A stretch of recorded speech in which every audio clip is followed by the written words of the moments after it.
Nosotros ayer tuvimos la visita de En la oreja que piensa de la maestra, histórica maestra Betty Villarreal, doña Betty, la Betty. 90 años tiene ella y no se pueden perder la nota, la entrevista que hizo Luis Heredia ayer con Betty, porque básicamente fue un recorrido por su historia, o un pequeño recorrido por su historia. Es admirable no tanto la memoria como el cuidado personal, como el trabajo que hace sobre sí misma, para poder también exponerse públicamente y contar un poco quiénes somos, qué hacemos y esto. De ahí surge, o surgió una problemática que personalmente me cruza desde hace un montón de tiempo, que esta radio, este medio nos cruza desde hace un montón de tiempo, que tiene que ver con quién carajo somos, cómo es cómo somos. Si alguien tiene que describir a Villa de las Rosas, cómo carajo la describe, cómo describe a cada uno de sus pueblos y a quienes la habitan, y cómo hacer una convivencia armónica y más o menos saludable y dispuesta en lo que tiene que ver exclusivamente con quiénes somos, cuál es la representación que queremos tener, cómo se representa lo que queremos decir, cómo vivimos más o menos coherentes con nosotros y con los otros. Betty ayer marcó o tiene gran parte de su historia, fue porque a punto de jubilarse y cuando estaban cerrando a principios de los 90 la escuela del Dique por falta de estudiantes, por falta de matrícula, ella fue durante un periodo muy largo de tiempo a trabajar ad honorem para sostener esa escuela y que no se cierre, porque era una escuela que no se tenía que cerrar, y fue sola. Básicamente tuvo el apoyo después de la comunidad, de los vecinos del Dique La Viña, donde el Dique La Viña quedaba lejísimos, quedaba muy lejos, pero en serio quedaba lejos, y no tenía la parafernalia que tiene hoy. Y fue un momento de resistencia, que no usó la palabra resistencia Betty ni en la nota de ayer, y creo que a lo largo de su vida tampoco. Después, cuando De la Sota gana las elecciones, la convocan en un momento y le dan como premio por este reconocimiento que les da la provincia en ir a visitar a Juan Pablo II, en ese momento que era el Papa. Un sueño que se le cumple a Betty después de haber resistido. Y probablemente ese sea el recordatorio para Betty de esa resistencia y de que hoy la escuela del Dique La Viña continúe. Ahora, para nosotros como vecinos, para nosotros como comunidad,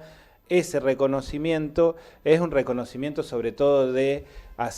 romper con el status quo, de romper con el poder real, de dejar de agacharle la cabeza y de rascarle las bolas a los que tienen 2 pesos más. Esa metodología que tenemos en general, casi todos los que estamos por debajo de la línea de la pobreza o por los que tenemos distintos tipos de recursos económicos, y esa vinculación con el poder económico está en juego en estos momentos. Se cierne sobre estos fines de los 90 comprimidos en los que estamos viviendo ahora, y era algo que teníamos ganas de hablar. Y ese vínculo, ese puente que nos permite Betty en la nota de ayer de a ver que se puede resistir y que no hay que tenerle miedo a la palabra resistencia. ¿Te pareces a ese, me decía ayer, que tenemos en la foto de la pared, sin nombrarlo, porque va a misa y porque es así y está muy bien que sea así? Me recordó de que esa mujer, desde el segundo grado durante gran parte del año de la Escuela Magdalena T. de Charles, después salió y se fue a aguantar los trapos a la Escuela del Dique La Viña, para que eso no falte. Y también me llamó la atención justamente que esa resistencia no tenía el nombre de resistencia, tenía el nombre de un gesto individual de una mujer a la cual después también se lo reconocieron. Probablemente toda nuestra historia esté llena de hechos individuales, de momentos individuales, pero que tienen que ver con organización, con organizarnos colectivamente, con defender algunas ideas y algunos intereses. Intereses que en principio tendrían que sostener la mayoría y que tendrían que estar sostenidos por algunos conceptos de bien común, de que nos cuidemos entre todos y que haya la menor cantidad de agachadas posibles. Esto lo digo porque el otro tema de conversación del cual quería contarles hoy tiene que ver con el supermercado Top. De repente, conferencia de prensa del intendente de Villa Dolores, de repente en todos los medios sale un render de cómo se va a impulsar el consumo. Pregunté justamente al distintos referentes oficialistas de la Municipalidad de Villa Dolores, ninguno me contestó. ¿Por qué carajo tanta interés en darle tanta bola a un supermercado? Porque en definitiva la que está en duda, lo que está en cuestión, lo que se necesita es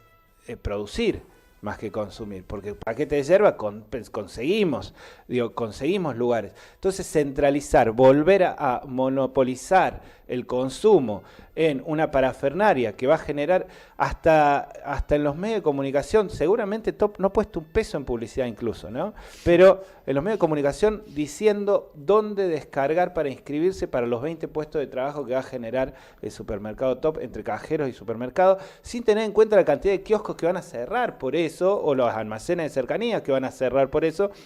que van a ser un montón más, porque la otra variable es que define precio cuando viene en comercio de esta envergadura. ¿Está mal? No está mal, porque es parte de la discusión capitalista que tenemos desde hace 50 años. Lo que digo es que hay una parafernaria, hay una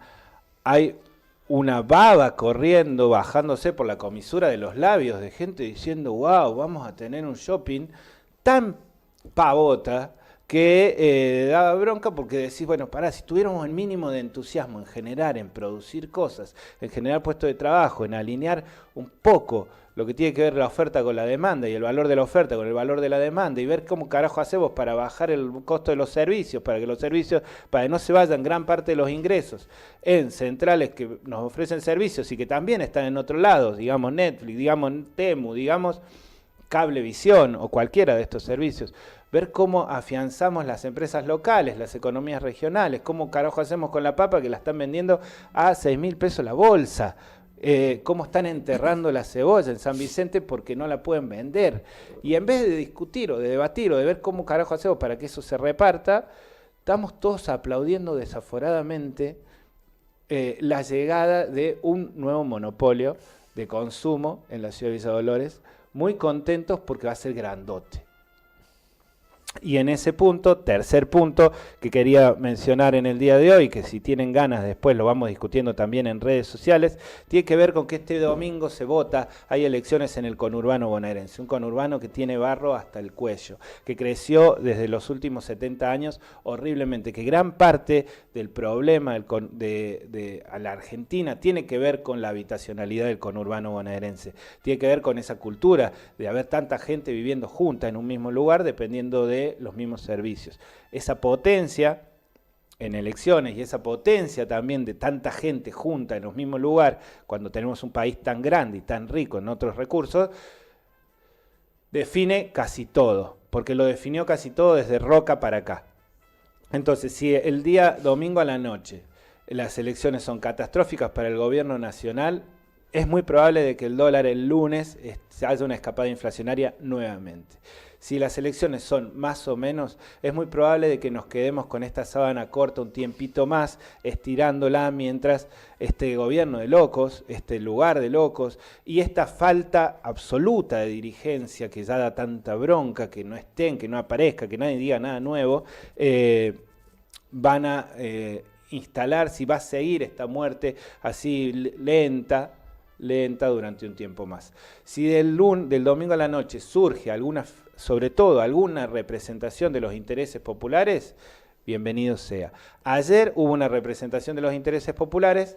en el Senado de la Nación. De 70 senadores, 63 le dijeron al presidente que con los discapacitados no. Y ayer también hablaba con un vecino de Las Rosas que me decía cómo Milei había levantado de la silla de ruedas a un montón de gente. Y yo le preguntaba por qué estaba tan preocupado por esos 290 lucas que cobraba cualquier vecino y que seguramente las gastaba en su kiosquito, y no estaba preocupado por los grandes intereses, por la guita grande que aparece por otro lado. ¿Por qué está más preocupado en cagarle a un vecino que en el enojo que genera los Luis Caputo de la vida o los Sturzenegger de la vida? Dicho todo esto, este relajo de viernes a la noche, el viernes a la mañana, ojalá lo disfruten, vayan a Pulque a la noche que las papas están buenísimas.